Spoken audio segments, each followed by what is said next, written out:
The hum of my tires on the pavement was a familiar comfort as I turned onto my street that late afternoon, expecting nothing more than a peaceful evening. But as I approached my driveway, the scene that unfolded before me was nothing short of a nightmare. The unmistakable roar of chainsaws filled the air, drowning out the chirping birds and the distant hum of a neighbor's lawnmower. My heart pounded as I slammed the brakes, my eyes widening in horror. There, in the middle of my yard, my beautiful maple tree, the one that had stood tall for decades, shading my home through 15 blistering summers and crisp autumns, was being hacked apart by a crew of men in bright orange vests. Splinters of bark and fresh cut would litter my lawn like casualties of a battle I hadn't even known I was fighting. The acrid scent of sawdust stung my nose as I flung open my car door, barely remembering to throw it into park before storming across my yard. "Stop! What are you doing to my tree?" My voice was raw with fury as I waved my arms to get their attention. The workers hesitated, their gloved hands hovering over their saws. One man, burly and sunburned, turned to face me with an expression that wavered between guilt and indifference. "We have authorization," he grunted, pulling a crumpled document from his pocket and thrusting it toward me. I snatched the paper, my fingers trembling as I scanned the letterhead. The official-looking stamp bore the name Richard Thornton, HOA president. A lump formed in my throat. I had received no notice, no warning. My tree was being destroyed, and I hadn't even been given the courtesy of an explanation. Then, from the pristine walkway of the house next door, came the clipped sound of approaching heels. Karen Peterson. Even before she spoke, I knew the sharp-edged voice that would follow. She was a self-appointed queen of Sunshine Acres, ruling our quiet suburban enclave with the kind of arrogance that only came from money, entitlement, and an overinflated sense of self-importance. Her blonde bob was as stiff and precise as the manicured hedges lining her property. Her lips painted a shade of red that matched the scathing attitude she wielded like a weapon. "Finally, someone is taking care of this nightmare," she announced, folding her arms across her perfectly tailored blazer. I turned to face her, barely resisting the urge to throw the paper at her feet. "This is my tree," I snapped. "On my property." "Who gave you the right to?" Karen scoffed, cutting me off with a dismissive wave of her hand. "Your eyesore of a tree has been a problem for years. It clogs my gutters every fall, drops branches all over my driveway, and don't even get me started on the roots. They're cracking my pavement." I stared at her, incredulous. "That gives you the right to chop it down without asking?" She smirked, tilting her chin just slightly upward. "Richard and the HOA voted on it. Maybe if you check your mail more often, you'd have seen the notice." A cold wave of disbelief crashed over me. Check my mail? I hadn't been home for a few days due to work, but I certainly hadn't seen any official notice about removing my tree. But Karen was already turning on her heel, her heels clicking decisively against the pavement. The man with the chainsaw cleared his throat. "Ma'am, do we continue?" "Like hell you do." I snapped, pulling out my phone and snapping pictures of the destruction. "This stops now." But fate had already written its own chapter. Before I could make another call, before I could even breathe, the air was split by a sickening, bone-rattling crack. A deep, groaning creak followed as a massive limb, already weakened by the haphazard cutting, gave way. The workers shouted, scrambling backward as the colossal branch plummeted downward. My stomach twisted into a knot of pure horror as it slammed directly onto Karen's prized white lattice gazebo with a thunderous boom, which shattered.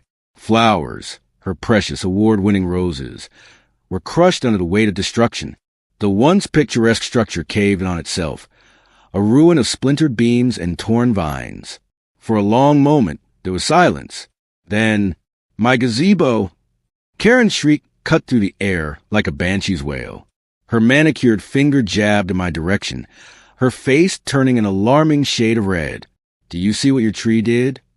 I exhaled sharply, trying to steady my voice. "My tree, Karen, or your hired crew that was hacking away at it." She stomped toward me, fury practically radiating from her body. "This is exactly why it needed to come down," she spat. "And guess what? You'll be paying for every penny of damage." The head worker let out a low whistle. "That's going to be expensive." No kidding. And as if on cue, a sleek black SUV pulled up, rolling to a stop just a few feet away. The driver's door opened, and out stepped the one man I had not wanted to see, Richard Thornton. Richard's golfing contrasted sharply with his crisp white polo as he strolled onto scene, clipboard already in hand. His eyes flicked to the wreckage before settling on me, unreadable and cool. "I got your text, Karen," he said smoothly, completely ignoring my presence. "Quite a mess." I stepped directly into his line of sight. "Your crew was cutting my tree without my consent," I stated, gripping my phone tightly. "This damage is on you." His lips curved into a thin, patronizing smile. As per HOA Bylaw 7.2, trees deemed hazardous can be removed at the board's discretion. I clenched my jaw. Hazardous? That tree was perfectly healthy until your people started hacking it apart. Karen, still fuming, crossed her arms. "And now it's proven why it was dangerous. That gazebo is destroyed. Someone could have been hurt."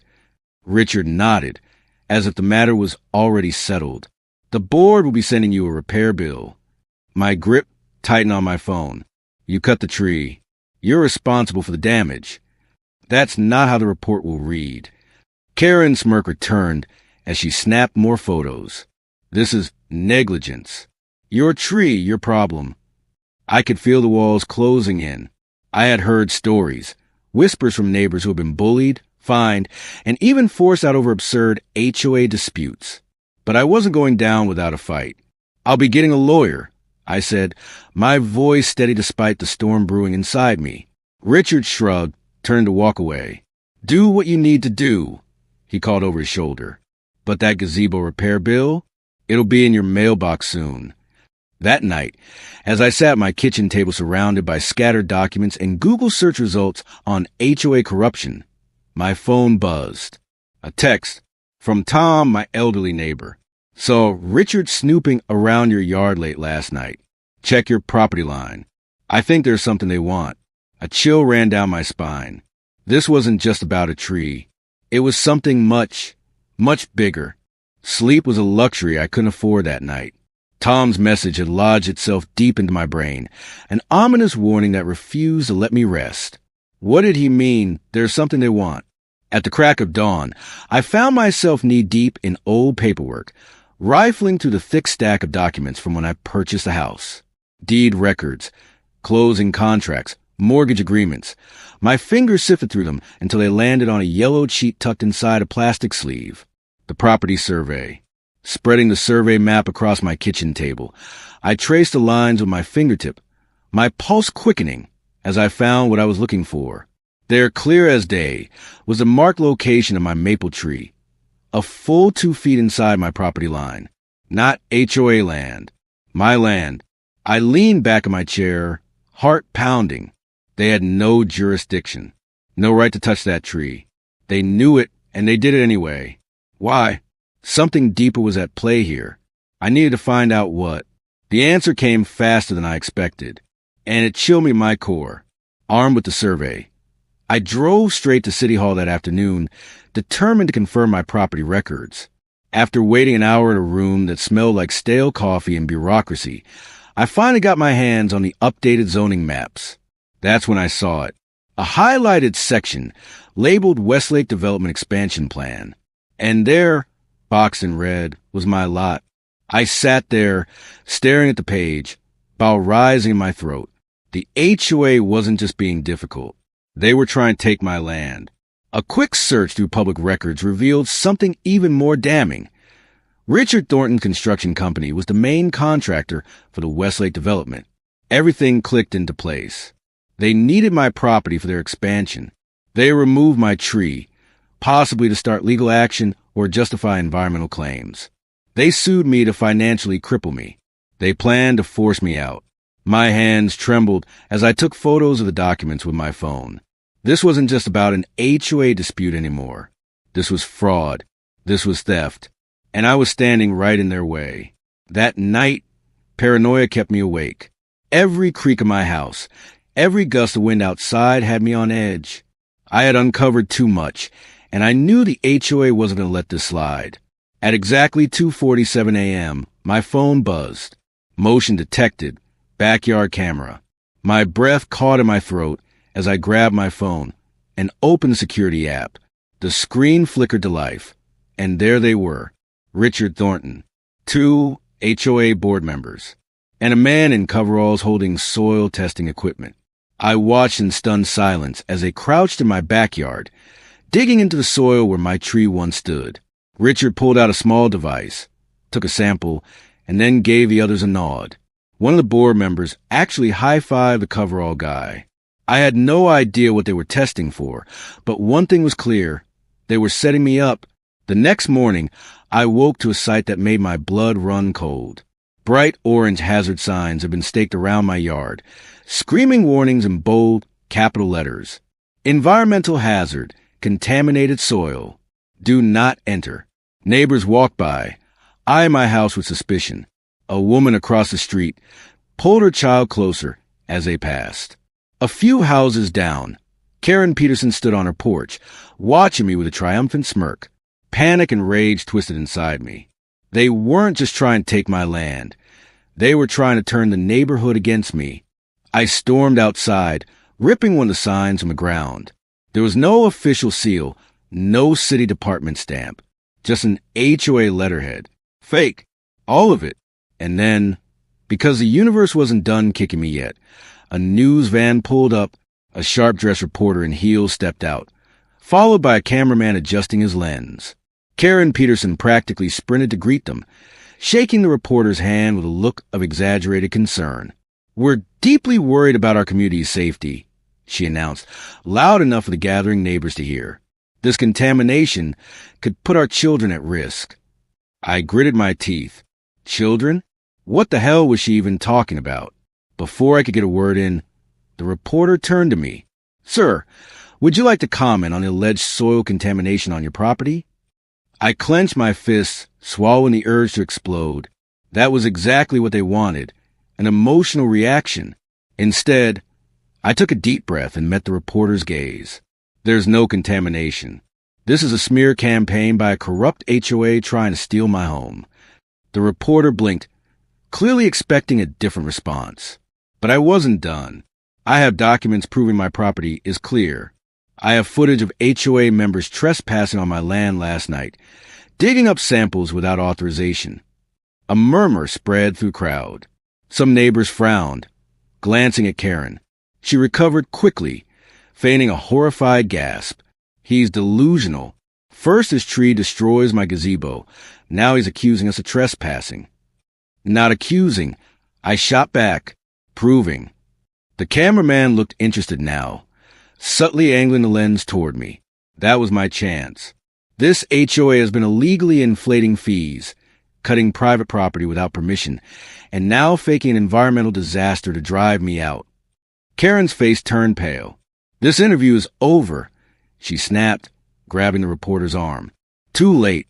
I had planted the seed of doubt. And judging by the whispers among the neighbors, it was starting to grow. The war was just beginning. I wasn't just fighting for my home anymore. I was fighting against a corrupt empire that had been stealing from my neighbors for years. The HOA had fired their biggest shot, but they had underestimated me. And soon, they learned just how big of a mistake that was. The storm had been brewing for weeks, but I had no idea how close I was to setting off a chain reaction that would bring down the entire HOA. The pieces were finally coming together. The unauthorized tree removal, the suspicious lawsuit, the fake contamination signs. Everything pointed to something much bigger than a simple neighborhood dispute. I spent the next morning compiling every shred of evidence I had. My property survey, proving the tree was on my land. Photos of the HOA's hired workers cutting it down. Security footage of Richard and his cronies trespassing at night. The fraudulent environmental hazard signs they had posted overnight with a thick folder of damning proof. I took a deep breath and made the call. "Detective Rodriguez," I said when she answered. "I think I have something you're going to want to see." Within an hour, she was sitting in my kitchen, her sharp eyes scanning the documents. As she flipped through the pages, her expression darkened. "This isn't just HOA overreach," she murmured. "This is fraud, conspiracy, and illegal land acquisition." I leaned forward. Richard wants my land for his development project. He's trying to force me out. Detective Rodriguez exhaled slowly, then nodded. We've been investigating Richard Thornton for a while now. His construction company have been funneling HOA funds into fake maintenance contracts. But this proves he's escalating his tactics. I swallowed hard.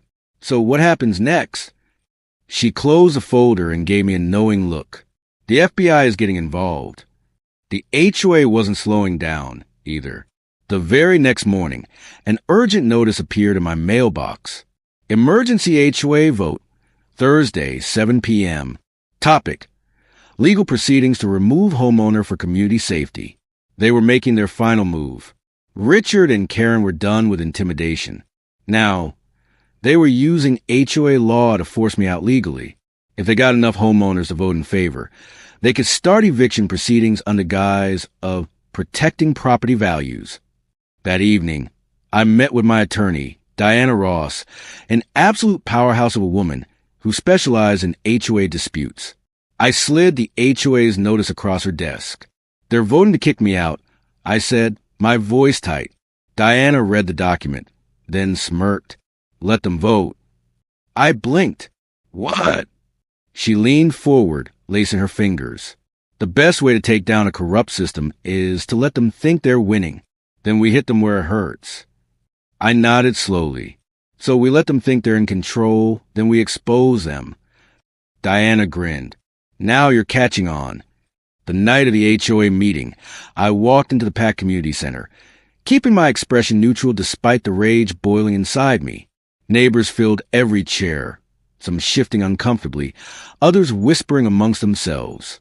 On the elevated table at the front, Richard Thornton and Karen Peterson sat like royalty, smug and confident. Richard tapped the microphone. Ladies and gentlemen, tonight we address a serious threat to our community's integrity. A homeowner who has defied HOA regulations, endangered property values, and refused to take responsibility for his negligence. A murmur of agreement rippled through the crowd. Karen stood dramatically. I think we all agree that our children's safety is our top priority. I clenched my fists under the table.